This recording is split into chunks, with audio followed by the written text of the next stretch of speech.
दूसरी बात की तरफ आते हैं। मैं उस टॉपिक को रहने दो। मेरा मतलब, ये थोड़ा अजीब नहीं लगेगा? तुम मेरे सबसे अच्छे दोस्त हो, सबसे बढ़कर के तुम मेरे बॉस भी हो। रमीज, मैं इस जगह अच्छा महसूस करती हूँ। मैं यहाँ खुश और रिलैक्स रहती हूँ। ठीक है, समझ गया मैं। सिर्फ कारोबारी बात है। लेकिन तुम तलाक ले रही हो ना?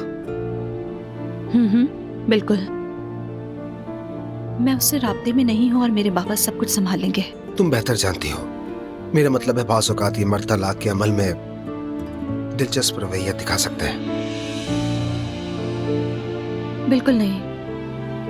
रूहान मुझे नुकसान नहीं पहुंचा सकता। यकीनन नहीं, लेकिन वो भी एक इंसान ही है ना नूर, और गलती इंसान से ही होती है। उसकी शख्सियत भी कमजोर है। रमीज सर, आपके मेहमान आए हैं। बुला लो उन्हें। मुझे जाना चाहिए। चलो ठीक है।